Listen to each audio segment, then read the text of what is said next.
भंडारा तालुक्यातील खमाटा जुनी टाकडी या गावातील शेतजमीन चुकीच्या पद्धतीने गोसे विभागाच्या वतीने सर्वे करण्यात येत असून सदर प्रकरणी तात्काळ चौकशी करून बुडीत क्षेत्रात येत असलेल्या शेतकऱ्यांची शेतजमीन संपादित करण्यात यावी यासाठी निवासी जिल्हाधिकारी स्मिता बेलपत्रे यांच्या मार्फत अन्यायग्रस्त शेतकरी संघर्ष समिती जिल्हा भंडाराचे अध्यक्ष चंद्रशेखर भिवगडे, विष्णुदास लोणारे, नितेश बोरकर, कन्हैया नागपुरे, दशरथ शहारे यांनी दिनांक 26 ऑगस्ट 2024 रोज सोमवारला दुपारी 4 वाजता दरम्यान मुख्यमंत्री महाराष्ट्र शासन यांना निवेदन पाठविले आहे की खमाटा जुनी टाकडी येथील शेतजमीन ही वैनगंगा आणि सूर नदीच्या मध्यभागी असून काही शेतजमीन गोसेखुर्द धरणामध्ये संपादित करण्यात आल्या आहेत आणि जुनी टाकडी या गावाचे पुनर्वसन करण्यात आले, परंतु उपलब्ध असलेल्या शेतीमध्ये गोसे धरणाचे पाणी जमा होत असून सन 2022 मध्ये गोसे धरणाच्या वाढीव पाण्यामुळे शेतकऱ्यांच्या शेतमालाचे मोठ्या प्रमाणात नुकसान झाले आहे।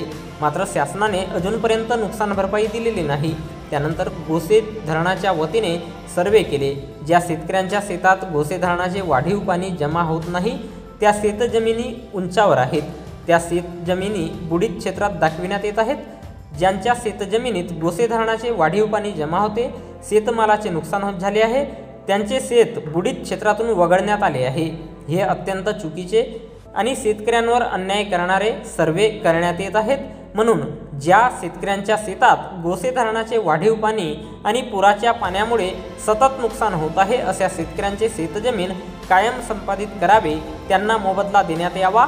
गोसे धरणाच्या वाढीव पाण्यामुळे झालेल्या पिकाची नुकसान भरपाई देण्यात यावी असे निवेदन देण्यात आले असून लोकशाही मार्गाने आंदोलन करण्यात येईल असा इशारा सुद्धा अन्यायग्रस्त शेतकरी संघर्ष समिती जिल्हा भंडाराच्या वतीने देण्यात आला आहे।